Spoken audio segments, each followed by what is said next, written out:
Assalamualaikum warahmatullahi wabarakatuh. Perkenalkan, nama saya Aulia Agustini dari kelompok 4. Di sini saya akan menjelaskan tentang teori penerimaan. Masalah dasar dalam ekonomi ada 3, yaitu what, how, dan for whom. Dari ketiga masalah dasar ekonomi tersebut, dalam hal ini tentunya ada kaitan dengan dasar masalah ekonomi, yaitu how.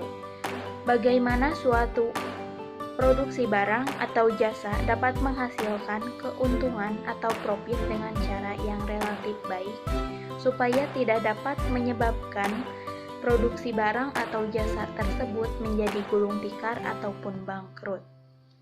Dalam hal ini, penerimaan dari hasil penjualan setiap perusahaan pasti berbeda-beda, tergantung pada fokus dan usaha yang dikelola oleh masing-masing perusahaan. Namun, pada teorinya sama saja. Karena teori penerimaan adalah jumlah uang yang diperoleh dari penjualan sejumlah output, atau dengan kata lain, merupakan segala pendapatan yang diperoleh oleh perusahaan hasil dari penjualan hasil produksinya.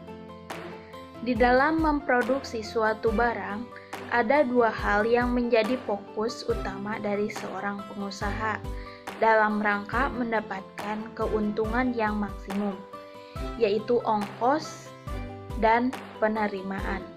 Pada prinsipnya, penerimaan atau revenue merupakan jumlah unit moneter yang diperoleh dari penjualan output produksi.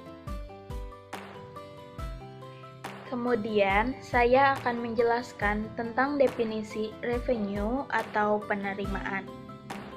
Revenue terdiri dari jumlah total uang yang didapatkan dari penjualan barang atau jasa yang merupakan kegiatan operasional utama sebuah perusahaan.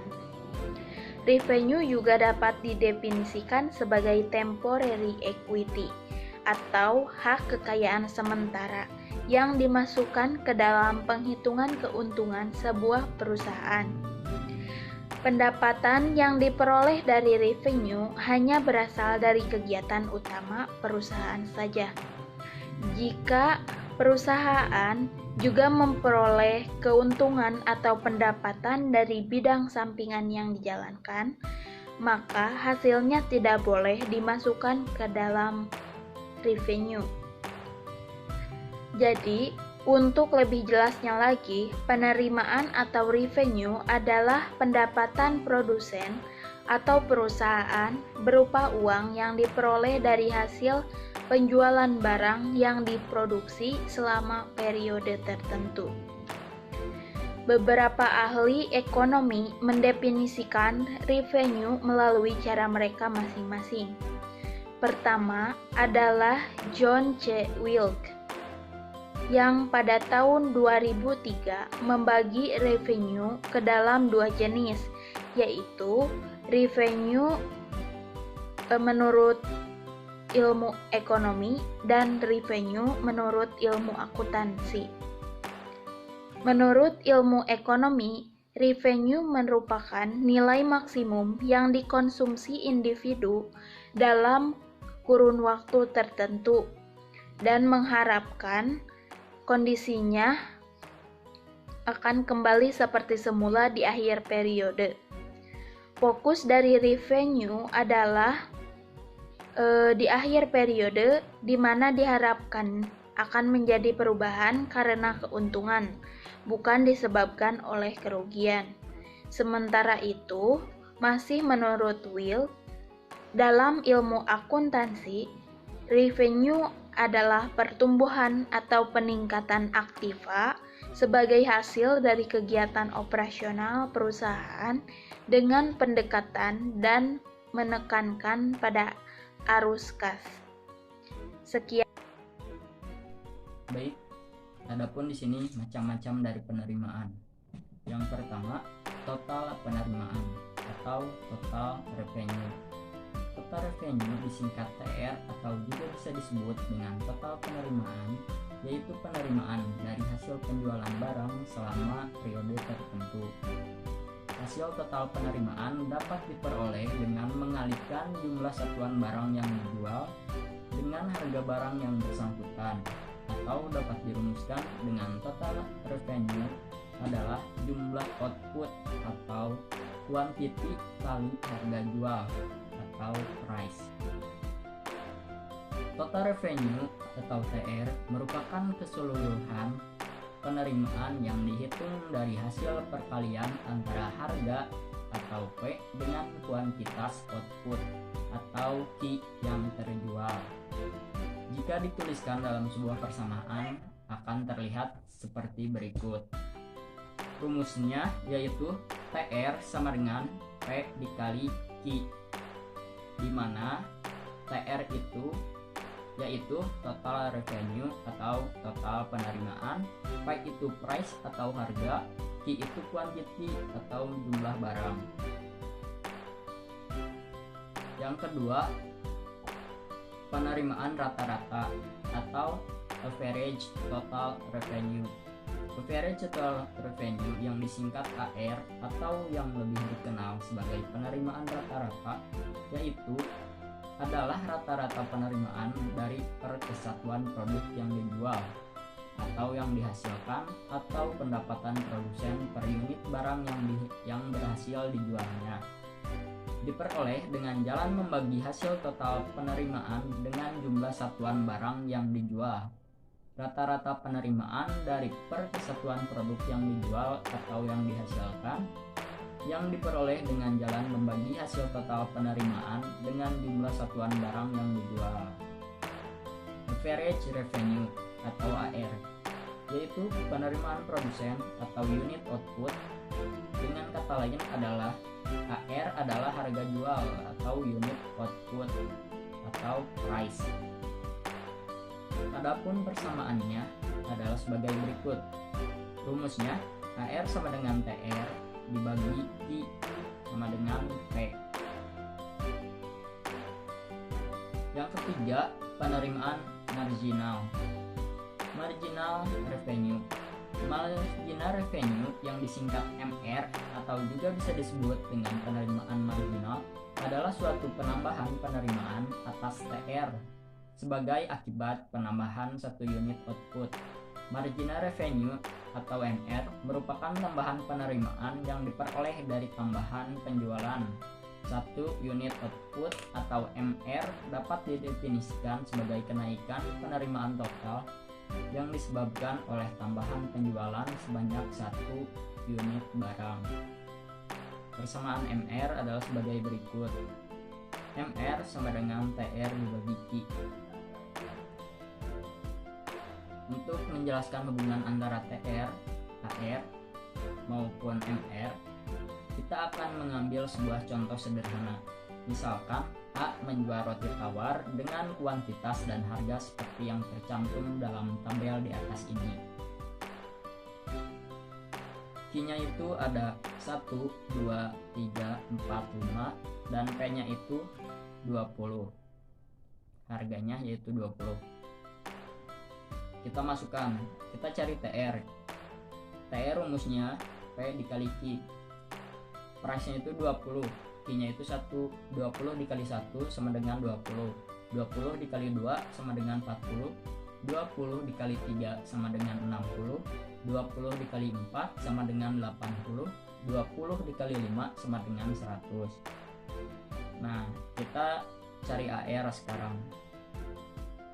AR itu rumusnya TR dibagi Q sama dengan price atau harga, yaitu TR 20 dibagi 1 sama dengan 20.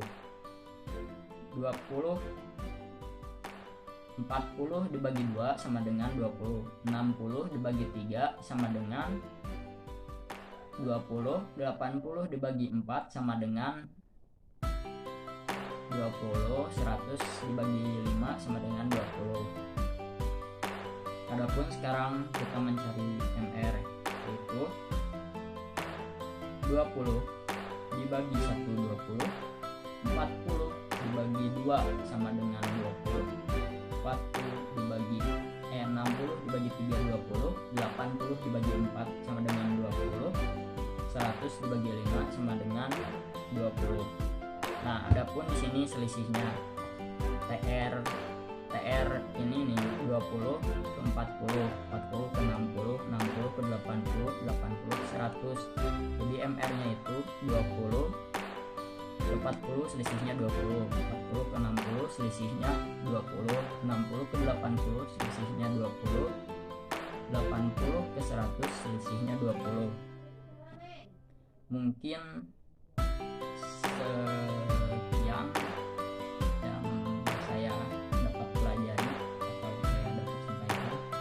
Kurang lebihnya mohon maaf, kita kembalikan kepada moderator. Saya Ainul Hasanah akan melanjutkan materi selanjutnya, yaitu tentang teori laba maksimum. Tujuan perusahaan menjalankan bisnis yaitu untuk mencari laba. Laba yang paling menginginkan yaitu laba maksimum pastinya. Laba maksimum yaitu kondisi laba yang diperoleh perusahaan mencapai tingkat maksimum atau tertinggi. Laba atau keuntungan atau yang bisa disebut juga dengan profit adalah selisih antara total penerimaan perusahaan dengan total biaya produksi. Laba juga merupakan kompensasi atas risiko yang ditanggung perusahaan. Semakin tinggi risiko, maka semakin tinggi pula laba yang diperoleh perusahaan, dan begitu juga sebaliknya. Laba adalah nilai penerimaan total perusahaan dikurangi total biaya yang dikeluarkan oleh perusahaan. Rumus dari laba maksimum yaitu profit sama dengan TR atau total revenue dikurangi TC atau total cost. Namun dari rumus tersebut harus diperhatikan syarat agar perusahaan mendapatkan laba, yaitu bila profit bernilai positif atau dengan kata lain TR lebih besar daripada TC. Artinya, total penerimaan harus lebih besar dari biaya total produksi.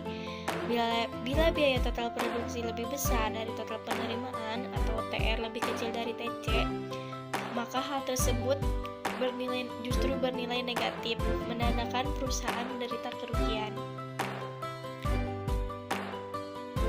Yang selanjutnya yaitu kaidah laba maksimum.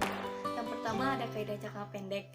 Perusahaan akan berproduksi saat MC sedang meningkat dan sama dengan MR. Perusahaan akan berproduksi jika harga dari outputnya sama atau lebih besar dari biaya variabel per unitnya. Yang kedua yaitu kaidah jangka panjang. Perusahaan akan menentukan ukuran pabrik yang biaya produksinya minimal. Perusahaan akan berproduksi hanya jika labanya lebih besar atau sama dengan 0. Apa yang akan saya bahas yaitu masih dalam lingkup pada teori laba maksimum. Kita lihat dan pandemi tahun 2008 bahwa ada 3 pendekatan untuk mencapai laba maksimum. Dari ketiga pendekatan tersebut diantaranya adalah pendekatan total biaya atau total average, kemudian ada pendekatan rata-rata atau average cost, dan yang terakhir adalah pendekatan marginal atau marginal approach. Nah, dari ketiga pendekatan tersebut tidak akan saya jelaskan satu persatu karena yang menjadi fokusan pada pembahasan kali ini adalah pendekatan marginal untuk mencapai laba maksimum. Kenapa?